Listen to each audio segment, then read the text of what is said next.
Ezequiel capítulo 14, versículo 1. E vieram a mim alguns dos homens dos anciões de Israel e se assentaram diante de mim. Então veio a mim a palavra do Senhor dizendo: Filho do homem, estes homens levantaram os seus ídolos nos seus corações e o tropeço da sua maldade puseram diante da sua face. Devo eu, de alguma maneira, ser interrogado por eles? Porquanto fala com eles e diz-lhes: Sim, diz o Senhor Jeová. Qualquer homem da casa de Israel que levantar os seus ídolos no seu coração e puser o tropeço da sua maldade diante da sua face, e vier ao profeta, eu, o Senhor, vindo-lhe, responderei conforme a multidão dos seus ídolos, para que possa apanhar a casa de Israel no seu coração. Porquanto todos se apartaram de mim para seguirem os seus ídolos. Versículo 6. Porquanto diz a casa de Israel, assim diz o Senhor Jeová, convertei-vos e deixai os vossos ídolos, e desviai os vossos rostos de todas as vossas abominações. Amém? Pode se assentar? Esse capítulo, ele é um capítulo que eu nunca ministrei. Eu acho ele um pouco difícil. Também eu acho ele um pouco pesado. Os irmãos vão entender ao longo da ministração. Eu quero me subordinar aqui a um tema falando sobre Feira das Vaidades. Esse tema não me pertence, eu peguei de um autor, mas o decorrer de todo o discurso pertence ao Senhor. A glória dele, não é do livro não. Feira das Vaidades. Eu quero me remeter primeiro ao Jardim do Éden. Quando Deus fez o homem, Deus fez um lugar para ele, um lugar perfeito. E fez e colocou o homem neste lugar perfeito, colocando o estado do homem de perfeição. O homem no Jardim do Éden, ele era perfeito, não tinha nenhum pecado, nada que o corrompesse. Mas quando o homem decidiu no seu coração pecar, ele ficou no estado de caído agora. Que era perfeito, agora se tornou caído. E ele foi expulso do Jardim do Éden. E agora, dentro do seu coração, corrompido por causa do pecado, agora entra uma forma chamada caído, eu quero colocar como o eu. O eu no centro de tudo e de todos. A idolatria do eu busca o homem caído para se colocar no centro do lugar. Para que isso aconteça, na perspectiva do homem, você pode ver em uma conversa. A partir de hoje, eu queria que você analisasse as conversas ao seu redor. Quando a gente está conversando, quem é que está no meio da nossa conversa? Por exemplo, nós estamos falando de qualquer assunto, a pessoa está falando do ciclano e a gente fala assim, pois é, eu também, lá na minha casa, lá na minha igreja, lá na minha... Eu também passo por isso. Você vai ver em todo o tempo o homem querendo se colocar no centro. Na área da psicologia, a gente vai ver que muitas pessoas quando estão com depressão, os motivos maiores no seu cognitivo é o amor, é a falta do amor, é a falta de se ver. Não estou falando que seja de todos, por favor, tá? Porque tem depressão que tem a sua origem por medicamentos, depois de uma gravidez, então não é isso, mas eu estou falando que é a grande maioria no século XXI. O homem no centro de tudo e de todos. Quando eu não estou no centro, eu não faço parte do centro, não tem graça. Parece que as coisas não fluem como deveria ser. Quando você tem um grupo de amigas muito próximas, e se por acaso você não foi, ou você que tem um grupo de amigos muito próximo e você não foi convidado, qual é o sentimento que você sente? De esquecido, de abandonado. Por quê? Esqueceram do eu. Talvez não é que esqueceram do eu, ou talvez não quiseram chamar você. E se não quis? E daí? Mas eu tenho que estar no centro, porque se eu não estiver no centro, de nada vale. Na Feira da Vaidade, eu quero que vocês se remetem, quando eu estava fazendo essa ministração, eu me remeti àqueles filmes antigos, que você chega, vende galinha de um lado, porco do outro, e ali farinha, aqueles sacos de farinhas abertos. Então, eu me reparei dessa forma, Feira das Vaidades. Vamos lá, nós estamos andando, você está no planeta Terra, amém? Você é dono ou você é peregrino deste lugar? Então você está passando por essa feira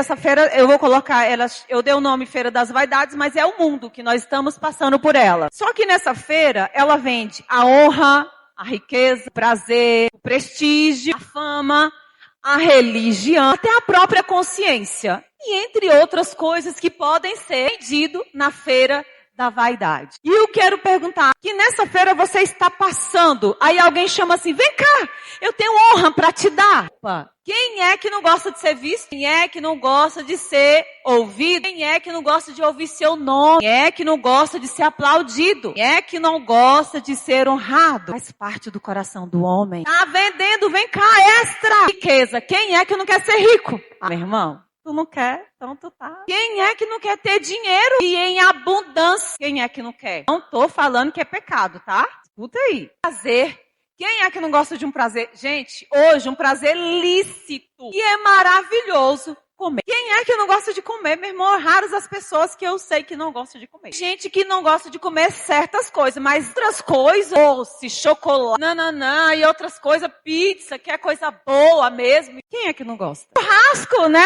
Olha, ó, tá vendo? Churrasco. Elas estão no palco, tudo isso está exposto. Lembre-se, não estou falando que é pecado. Porém, tudo que eu coloco acima de Deus é o quê? É pecado. Eu acima de Deus é pecado. A comida que é lícita para você sobreviver é pecado. Quando a riqueza acima de Deus é pecado. Então eu quero te convidar que vocês e eu estamos passando diante da feira da vaidade. As vaidades. Eu quero te convidar a falar em qual banca você parou e ficou. Qual banca que você parou e comprou. Qual banca que você parou e comprou e se tornou um ídolo do seu coração. Tem gente que coloca a doença como um ídolo do coração. Porque o meu TEA, o meu câncer, a minha dor de cabeça, o meu estômago, o meu.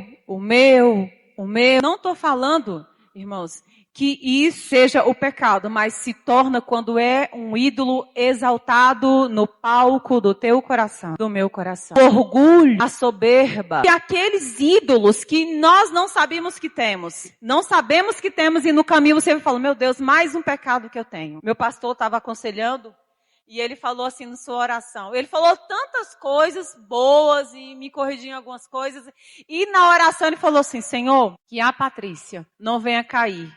Sua soberba. Ele falou outro também, eu falei, meu Deus, eu não sabia que eu era soberba. Ai, achando, tio, que eu era santa do santo. Coitada, miserável pecadora. Eu saí de lá, ele falou tantas coisas, mas isso me marcou. Porque eu descobri que sou e muito. Aí vou pro joelho e apresentar esse ídolo do meu coração. Qual é o ídolo que nós temos levantado no nosso coração?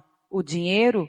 Porque até o dinheiro que nós temos não é para nós, é para servir para a glória de Deus. Foi falado muito bem aqui, que quer comais, quer bebais, quer façais, seja o que nós viemos fazer, seja ele o centro de tudo na nossa vida. John Piper, ele tem um livro falando, não desperdice o seu câncer. Meu irmão, eu não gosto de nada dessas coisas, nem filme com esse tipo de nome. Mas esse livro eu tive que começar a ler ele. Para mim, um homem com aquele nome falar sobre o meu, eu falei, meu Deus, e ali me derrubou e me derrotou falando assim, e até o que você tem que te faz sofrer é para a glória de Deus. Eu falei, tá bom. Eu fechei o livro, não era físico, né? E eu começo a meditar que aquilo que nós passamos foi Ele que permitiu. E Ele tem um propósito na minha e na sua vida, em tudo que vamos e que iremos e que estamos passando. Ele tem um propósito. Sabe por quê? Porque Ele nos ama de tal maneira que nos faz sofrer. A gente ouve muito, Deus ama de tal maneira que nos faz sofrer. Porque nem uma mãe, nem um pai, sendo maus, sabe, dar boas coisas aos vossos filhos. E imagina Deus quando dá algo para nós que nos dói. Você acha que aquilo ali é para quê? Para nos trazer para perto dele. Para aquilo que estamos passando seja para a glória dele. E nessa feira da vaidade, nós estamos passando e ele está falando assim, não compre nada. Por quê? Porque você não é dono de nada dessa terra. Então passe por essa feira das vaidades como um peregrino. Passa por uma feira da vaidade como um estrangeiro, como alguém que não vai ficar muito tempo aqui. Alguém que queira almejar algo mais e melhor do que essas coisas da terra. Conhecemos aquilo que está no nosso coração que precisa mudar. Arrogância muitas vezes, coisas pequenas, porque o que derruba o crente não é grande coisa, é as raposas do dia a dia. Assim diz Paulo Júnior.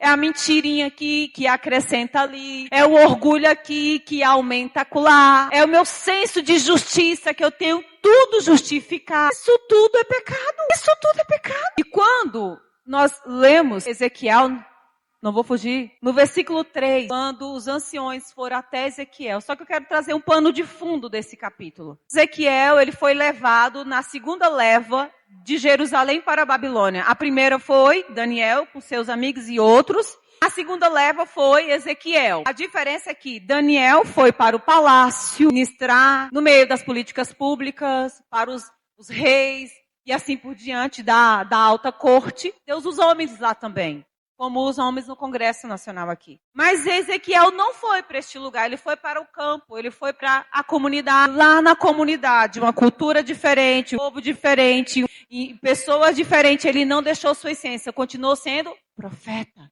E lá Deus se revelou coisas grandes e ocultas para ele no meio daquele povo. E os anciões, era esse cenário que estava. Então todos eles estavam no cativeiro e foram esses anciões até a Ezequiel consultar a Deus. Até aí está tranquilo. Quem é nós? Nós consultamos a Deus todos os dias. O problema é quando eles foram consultar a Deus, eles levantaram ídolos do seu coração. Como assim? Eles foram consultar a Deus, tranquilo. Quando eles foram, eles não se esvaziaram de si, mas levaram junto consigo, no seu coração, os seus ídolos. A Bíblia não especifica qual era o ídolo. Poderia ser desejos, afetos, confiança, assim por diante.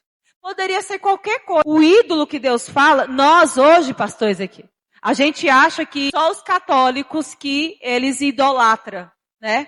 Muitas vezes a gente levanta o palco de falar, o pecado, a diferença do pecado dele para nós, sabe porque é que o pecado dele está exposto e os nossos estão escondidos. E para Deus, tanto se prostrar diante de uma imagem ou levantar um ídolo no meu coração é a mesma coisa. Não há diferença daquele que está lá na Aparecida do Norte, carregando a Aparecida nas costas, uma vela de 1 metro do tamanho da pessoa que eles vendem lá, subindo várias escadas de romaria de joelhos. Aquele que carrega um ídolo no seu coração escondido, todos os dias machucando assim pessoas por causa dos nossos ídolos que levantamos dentro do nosso coração. E a prova é que aqui em Ezequiel, quando ele chega diante de Ezequiel para consultar a Deus com seus ídolos levantados no peito, para Deus é a mesma coisa de eu chegar diante de Deus segurando uma imagem. Não tem diferença. Por isso que muitas vezes, por isso nós temos que identificar quais são os ídolos que estão vivos no nosso coração. Seja do mais simples e lícito, ele mais que é pecaminoso mesmo. Seja da pornografia à mentira, seja da vaidade acima de tudo, né? Ou a gente se achar muito santo ao ponto da gente ficar julgando os irmãos na igreja. Tudo é pecado. A posição que nós devemos nos colocar diante de Deus é uma posição de santificação e de servo. Porque assim como eles e qualquer um peca. Estamos no processo da caminhada rumo ao céu. Quando você estiver no estado de perfeição, Deus te leva. Amém? Então, se Deus não te levou, é porque tu não está no estado de perfeição, não. Vamos lá. Continue caminhando, todos de negando a si mesmo. Esses homens que foram diante dizer que eles queriam ouvir a palavra de Deus em seu coração, mas não abandonou aquilo que dominava o seu coração. Não dominava. O que são ídolos do coração? Tudo aquilo que está acima de Deus. Até a religião, até a nossa posição de santificação, de julgar, de achar que o meu louvor é melhor do que o Beltrano. E quando você se coloca no palco da caminhada da vida, no lugar de Deus, isso também é pecado. Irmão, eu quero lhe informar que ser crente não é fácil, não. Não é fácil. E também, qualquer coisa que ocupe o lugar de Deus, seja o dinheiro, o ministério, a família, a aprovação dos homens, porque eu preciso ser aprovada. Eu tenho a necessidade das pessoas me validar. Isso é um ídolo do coração. Qual banca você parou na caminhada da feira da vaidade? Qual banca que nós paramos? Não. Quero te informar que eu chorei muito fazendo isso aqui. Porque os meus pecados foram expostos do outdoor. Aí você é uma pecadora falando para pecador. E o que tem de santo aqui é só a palavra. A idolatria aparece no coração antes de aparecer nas ações. As nossas ações, é só o resultado daquilo que está enterrado e veio ser desenterrado há muito tempo no nosso coração. E o objetivo de Deus, no versículo 5 aqui, não era julgá-los, mas levá-los ao arrependimento por causa dos ídolos que levantou no seu coração. Eu estava conversando com a Carla, esposa do pastor Pedro, semana passada ela estava lá em casa, e aí eles foram, a comunidade quase toda foram para Caldas Novas. E Carla, ela tem a língua muito solta. Ela fala assim, o que ela pensa, ela fala. Ela fala que ela tem que viver segurando a língua dela, para não ferir as pessoas. Ela tem um gênio bem difícil, e isso ela deixa bem exposto. Ela falou, eu me conheço que eu sou difícil, coitado do Pedro. E ela falou assim, Patrícia, para mim, para Caldas Novas, eu orei muito. Porque eu ia ficar no quarto de uma pessoa, e o ídolo do coração dela é o filho. Eu conheço a pessoa, ela, sabe por quê? Porque é muito inteligente, realmente. Mas é um menino que se entra muito na vida das pessoas. Eu odeio isso, então isso é uma coisa que Deus vai deixar para me tratar. Eu pensando, ela falando, antes de ir para Caldas, Deus vai me tratar nesses 3 dias, 4 dias em Caldas Novas com esse menino do meu lado. E ela falou assim, mas glória a Deus que esse menino não ficou da forma que eu achava que ia ficar, intrometendo na minha vida, no meio dos meus filhos, contando tudo, porque senão eu ia discutir com a mãe desse menino. E o problema não era a mãe, Patrícia, se eu for discutir, era eu, porque eu sou difícil. Vou falar para você, é muito difícil alguém chegar para você e falar assim, eu sou difícil. Eu conheço quais são os ídolos, quais são os erros do meu coração. É muito difícil as pessoas se exporem. Mas ela não tem problema, eu peguei para mim, eu falei, meu Deus do céu. Porque ela falou assim, eu sei que é exposto o meu ídolo. E eu não posso esconder mesmo, porque eu preciso ser tratada todos os dias nessa área. E no momento de confissão de pecado que a gente tem, nas vigílias que a gente tem, eu sempre acho interessante que ela sempre faz a mesma confissão. Sou muito irada. Falei, Senhor, a pessoa não tem nem vergonha de falar seus pecados. Porque a gente gosta de esconder os nossos debaixo do tapete, né? Só que você acredita que as pessoas que convivem com a gente há muito tempo sabem quais são os nossos pecados? Até alguns, não é todos, mas aqueles que são bem visíveis no meu ego acima de tudo, do meu ser acima de tudo, do meu falar acima de tudo. E eu naquele dia, eu comecei já a estudar sobre ídolos do coração. Quando Deus me pegou quando Ezequias me chamou para estar trazendo essa palavra, eu falei, pronto, Deus, então vai ser isso aqui. Se eu já tem colocado eu para trabalhar já em mim, vamos trabalhar mais em alguém também. Porque no versículo, voltando aqui para o texto, no versículo 5, Deus queria alcançar os corações desses anciões. Sabe por quê? Mesmo no exílio, mesmo no cativeiro, já há algum tempo naquele lugar. Nesse capítulo eles falam que ainda eles não tinham se arrependido dos pecados que levaram eles a estar no cativeiro. Eu aprendi que mesmo estando presos, mesmo estando amarrados, nós seres humanos ainda somos capazes de não nos arrepender dos nossos pecados, das nossas falhas, dos nossos erros. Porque o que Deus quer de nós hoje é que nós viemos andar em santidade. É muito bonito eu falar que eu sou cristão, mas eu quero ver se a sua fala condiz com o que você é, com o que você faz, com o que você fala. Quem é você por trás dos bastidores? Quem é você lá na sua casa? Quem é você por dentro? Quem somos? Será que somos umas pessoas agradáveis? E eu quero trazer para a gente ir finalizando o personagem Ló, que está em Gênesis, capítulo 13. E eu quero trazer para concluir, Gênesis 13:10. Ló já estava andando com Abraão há algum tempo, e os seus pastores já estavam se debatendo por causa da quantidade de rebanho que eles tinham. Então os pastores já estavam discutindo entre si. E chegou o momento de Ló e Abraão se afastarem. E no versículo 10, antes do versículo 10, Abraão manda Ló escolher o lugar que ele queira viver com seus rebanhos, com suas filhas. E no versículo 10 está assim, e levantou Ló, Gênesis 13:10.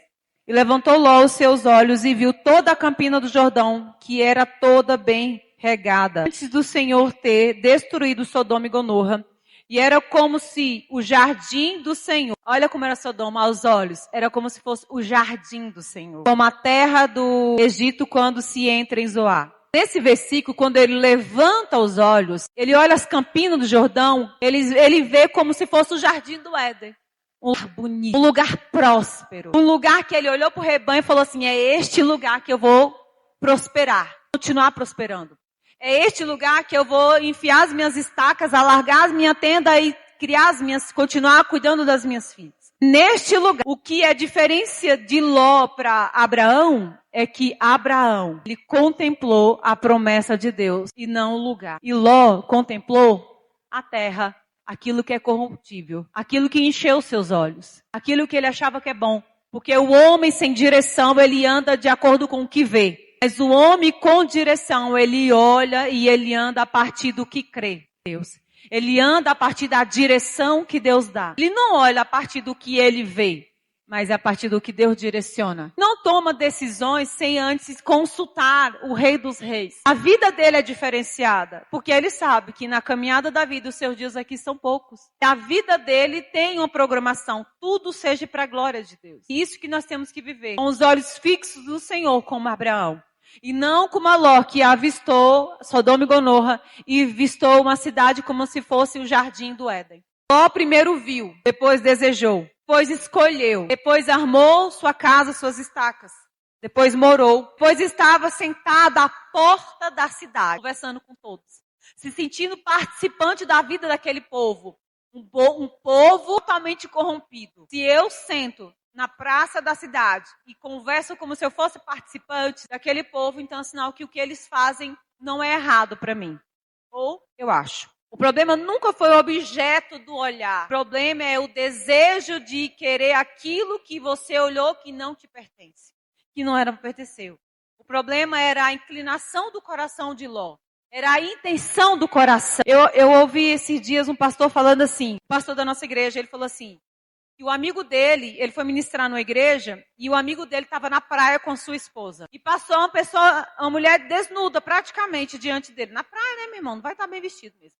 Só que o problema não foi a mulher ter passado desnuda. Ele não tem nenhum problema com isso. O problema foi quando ele olhou e não parou de olhar. E ele viu que o que não parou de olhar, ele falou assim, que não conseguiu parar até a mulher desaparecer. E aquilo impactou o coração dele. E ele olhou para si e falou, meu Deus, até agora eu estou olhando para essa mulher. Ele disse que falou para a mulher, falou assim, amor, licença um pouquinho aqui que eu preciso ir no carro. E lá no carro, ele foi confessar o seu pecado. Deus, eu cobicei uma mulher agora. E ele foi orar. E Deus ali tratou com ele. Sabe qual é o problema dos nossos pecados? É que a gente deixa para falar com Deus depois. A gente não trata os nossos pecados imediatamente, como uma dor de cabeça que está insuportável no corpo. Se trata os nossos pecados, sabe como? Como filhinhos. Quando chegar lá em casa, eu vou. Mas quando chega em casa, a ira já passou, a consciência do pecado já passou. E aí foi embora. E de noite, aquele pecado. Deus perdoou por os pecados que eu nem me lembro.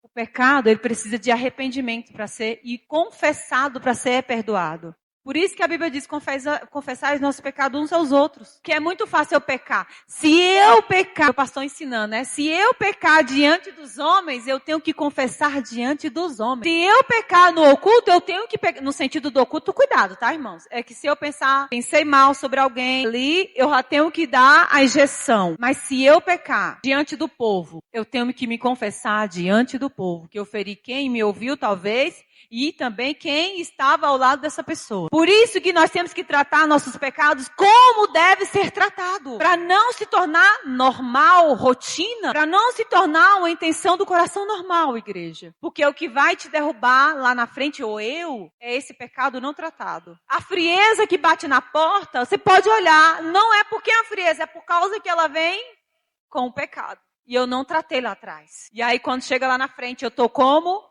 alguém que não crê mais em Deus. E eu começo a culpar todo mundo, a igreja, o pastor, a irmã e tudo. Porque eu tenho que delegar como Eva delegou a cobra lá, a serpente. Eu tenho que ser como Adão, que delegou o pecado dele à mulher. Porque a gente tem essa síndrome de delegar os meus erros a terceiro. Eu estou irada desde casa por causa do meu marido. Não, não é por causa do seu marido, é por causa que você pecou mesmo. A ira é sua. Por que aquilo ali levantou ira no seu coração? Eu sei, irmão, que não é fácil falar sobre isso. A feira promete prosperidade, mas entrega a escravidão. Ló escolheu Sodoma e Gomorra.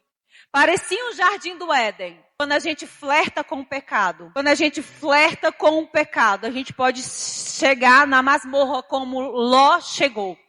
Porque Ló foi viver numa cidade que aos olhos era bonito. Qual foi a conclusão da caminhada de Ló? Perdeu o testemunho, perdeu a fé, colocar assim, perdeu na caminhada dele seu testemunho, sua esposa, perdeu seus bens, perdeu sua paz. Porque flertou com o mundo, flertou na banca da vaidade, na feira das vaidades. Quando a gente flerta com o pecado, a consequência é muito alta. Precisou perder a esposa, testemunho de vida. Os seus bens que ele chegou rico em Sodoma e Gomorra. Ele tinha muitos e muitos, assim como Abraão tinha. Mas voltou da cidade com as mãos abanando, deixando para trás vergonha, mulher, casas e bens e a paz. Porque Deus falou para não olhe para trás, porque o que você trouxe nem aquilo você vai levar de volta, porque você flertou com o pecado. Quando a gente flerta com o pecado, a consequência é grande. Cristo é superior, infinitamente maior do que as nossas vaidades. Cristo, no lugar da feira, quando você passa e você não senta nessa mesa, oferece para você perdão, comunhão, alegria, herança incorruptível. Porque lá Sodoma ofertou a aparência de bens, a aparência de um jardim fértil, de uma cidade fértil.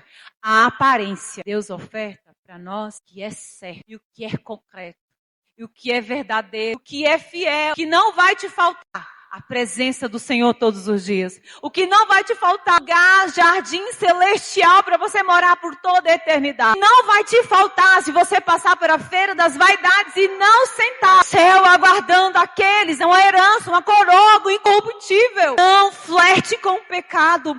Passe por estas feiras falando assim, não posso comprar nada porque eu não tenho nada para ficar e arrumar estacas neste lugar. Não tenho nada para comprar neste lugar. Eu tenho que passar olhando para Cristo. Fixe os olhos no Senhor. Porque se a gente flertar com o pecado, a gente só tem a perder.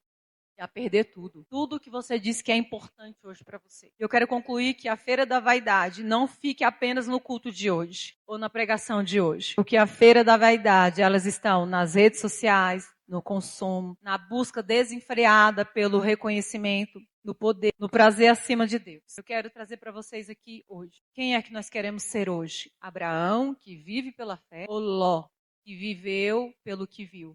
Mas ele ainda foi chamado de justo no Novo Testamento, em Hebreus. Mas precisou perder tudo, quase tudo, para poder reconhecer. Sabe, irmãos, nós temos um erro muito grande como assembleianos. Nós queremos chamar aqui só o pecador arrependimento. Quem quer aceitar Cristo? Quem quer? Mas muitos de nós que estamos sentados aí nesses bancos, muito tempo Deus não é o principal morador do teu coração. Então hoje o culto é para nós cristãos que estamos aqui falando. Vinde, receba outra vez, confesse os seus pecados e alcança graça e misericórdia, porque pecado confessado é pecado perdoado. Que nós viemos entender que estamos no caminho e que este caminho hoje você venha fazer uma autoanálise no seu coração. Qual é o ídolo que eu tenho levantado? Na minha casa? É meu marido? Porque isso é lícito. Mas o problema é quando a gente levanta acima de Deus. Aquilo que tem mais consumido o seu tempo é o seu ídolo. Vou repetir. Aquilo que tem mais consumido o seu tempo é o seu ídolo. Porque aquilo que eu mais idólatro é aquilo que eu mais me dedico a ele ou a ela. Ou a coisa. Eu não estou falando a família, não, porque no meio da sua família você está glorificando e servindo ao Senhor. Mas é quando a gente coloca acima do Deus Todo-Poderoso.